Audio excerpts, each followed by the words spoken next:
Olá galera, boa tarde a todos. Professor Cacau na área, tudo bem? Bom galera, a semana passada nós falamos de um tema muito importante sobre gaslight, né? E foi muita audiência, muitas pessoas, rapaz, não sabia, eu estava passando por isso, estava sofrendo isso lá na faculdade, no trabalho, na família, e muita gente, foi uma coisa muito gostosa e hoje eu quero interagir para os irmãos, né, principalmente a igreja, dentro da palavra de Deus, uma palavra chamada narcisista. Será que tem narcisista escrito na palavra de Deus? E o país está abarrotado, né, galera, de narcisistas, pessoas, né, que tem um comportamento que é pior do que aquele dentiqueiro que dói o dia todo, né? E o apóstolo Paulo, ele escreve ali em 2 Timóteo, capítulo 3, versículo 4, as características de um narcisista.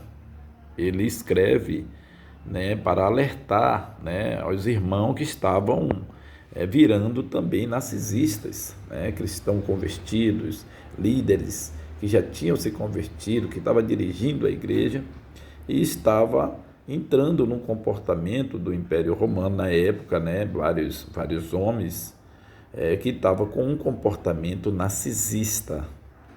E conviver com pessoas assim é um pouco complexo, é difícil, é complicado demais. E o apóstolo Paulo chama Timóteo, né? O apóstolo Paulo estava preso, né? Inclusive quem prendeu o apóstolo Paulo foram pessoas com comportamentos narcisistas, né? E Paulo, preso ali, chamou Timóteo porque ficou ciente de situações complexas que estavam acontecendo em diversas igrejas, em Corinto, em Éfeso, em Tessalônica, vários lugares, né, com vários irmãos e líderes com comportamento narcisistas. E Paulo, preocupado, chamou Timóteo, eu vou enviar essa carta, você sai e envia para os irmãos. Está escrito aqui em 2 Timóteo, capítulo 3, versículo 4, que diz assim, porque nos últimos dias haverá tempos difíceis. Aí ele está escrevendo, né? Os homens serão amantes de si mesmo. Olha só, característica de um narcisista. As características, né? Você vai começar a identificar comportamento de um narcisista, né? Avarentos. O narcisista, ele é amante de si mesmo, avarento, presunçoso, soberbo, desobediente a pai e mães. Olha as características de um narcisista. Ingrato,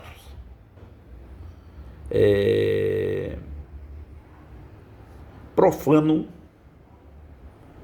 né? Aí ele está falando aqui, o apóstolo Paulo, ele continua narrando, dizendo assim, sem afeto natural, irreconciliáveis, caluniadores, né? Cruéis, sem amor para com o próximo ou com os outros, né? Ou com o bem, traidores, obstinados, orgulhosos, mais amigo dos deleites do que amigo de Deus, tendo aparência de piedade, mas negando a eficácia dele. Olha, isso aqui é só uma pitadinha. Rapaz, o caso é muito sério. Orgulhoso, soberbo, né? Amante de si mesmo. O narcisista, ele tem essas características. E você tem que ficar atento. Poxa, será que, né, tem alguém da família assim, meu filho, minha filha? Será que um amigo do trabalho, alguém da faculdade, está com esse comportamento com você, né? Às vezes o narcisista chega ali perto de você, não sei o quê, está sempre desfazendo o seu trabalho, sempre desmerecendo as suas qualificações, fazendo com que você se sinta mal, né? Não se sente bem aqui no ambiente onde você está. E é importante, né, ver o final, que é importante. Chega um momento que não tem nem como você ficar próximo mais dessa pessoa. Tem que se afastar, né? Porque o eu, a arrogância, você lembra, né, que Satanás foi expulso porque ele se tornou narcisista lá no céu. Ele se tornou narcisista. Satanás se tornou Lúcifer, né, que era um anjo de luz. A soberba, o orgulho, a vaidade, todo tipo de avareza entrou no coração, né, de Lúcifer, e ele se tornou narcisista, arrogante, aqueles, sabe, presunção do mal mesmo. E acabou que Deus disse: olha, eu não quero mais esse narcisista aqui no céu. E interessante que até essa parte dos anjos se tornaram narcisista também, né, junto com Lúcifer, e foi expulso do céu. Lógico, eu estou fazendo aqui uma das características de Satã e seus anjos é ser narcisista. Ele quer que você seja narcisista. Então eu queria que você, nesse momento, né, tenha cuidado. Se você tiver com esses comportamentos, né,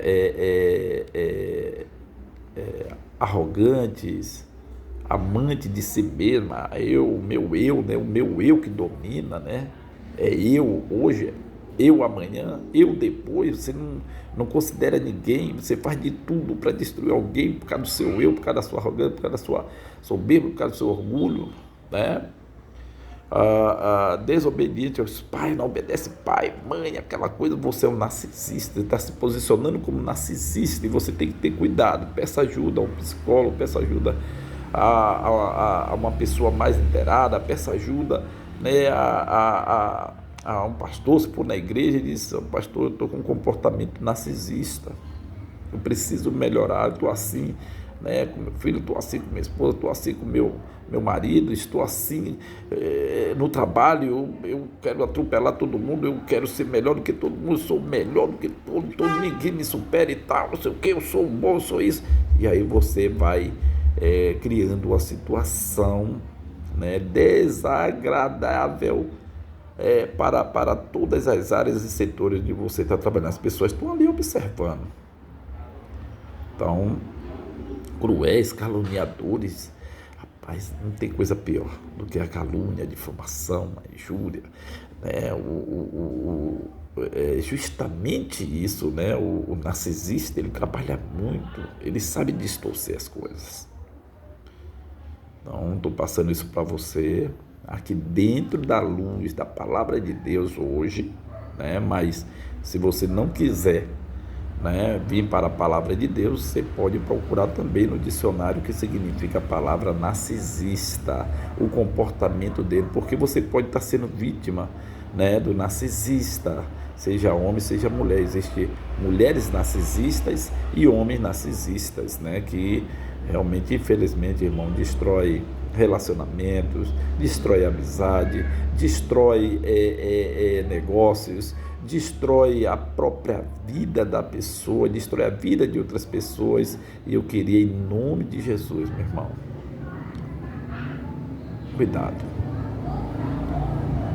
para você não deixar, né, que o narcisismo domine 100% a sua vida. Afaste-se desse comportamento com urgência, procure ajuda, procure alguém para tratar você, tratar sua mente, né? E que você seja aquela pessoa como sua família, seu esposo, sua esposa quer, né? Uma pessoa amorosa, uma pessoa que esteja ali, porque o apóstolo Paulo, ele dá um conselho para Timóteo: Timóteo, não entre nessa não. Eu escrevi essa carta, explique aos irmãos para fazer o inverso, para não ser arrogante, para não ser soberbo, para não ser destrator, para não ser irreconciliável, para não ser amante de si mesmo, para não ser um filho ou uma filha desobediente, ou uma mulher ou um marido desobediente. Você não pode entrar nessa onda. Paulo está dando um conselho a Timóteo. Timóteo era um menino novo, e ele está dando um recado para a sociedade. Olha, o romano está assim, eles são narcisistas porque ele não conhece a verdade que é Deus, não conhece Cristo, não conhece a filosofia do bem. Então você que está aí, né, do lado de um narcisista que só pensa nele, só vê ele é o pai, ele é o cara, ninguém é melhor do que ele. Irmão, hoje é dia de você melhorar o seu comportamento. Mulher, hoje é dia de você melhorar o seu comportamento em casa, fora de casa, né, com os seus amigos, na faculdade, no seu trabalho. Baixa essa bola, pega o tamanco, arranca do seu pé, pega esse nariz, baixa um pouquinho, né? E você vai ser uma pessoa muito melhor na sociedade, no lugar. Afaste-se. Se a pessoa não quer, né, ela quer continuar sendo narcisista, afaste dela e, irmão, não tem condições de... mas são milhares de narcisistas que eu ando. Irmão, afaste dos milhares. Não é obrigado a você andar com narcisista e aceitar a proposta dele. Tá bom? E Timóteo se afastou, que Timóteo estava quase entrando na onda dos narcisistas. Mas que Deus possa estar abençoando você, tá? Se você já foi vítima desse comportamento, você já não vai ser mais ao assistir esse vídeo. Mande para seus amigos, colegas, mande, né, para quem você achar que deve ouvir essa mensagem. Deus abençoe. Professor Cacau na área. Amanhã nós vamos ter outro tema, né? Procure mais se informar sobre o comportamento narcisista, porque a Bahia está lotada de narcisistas, o Brasil está lotado de narcisistas, e a gente precisa tratar essas pessoas com amor, com carinho, com cuidado, abrir os dois olhos, né, para que não a gente seja machucado para valer. Tá bom? Deus abençoe, shalom, e vamos que vamos. Tchau, tchau.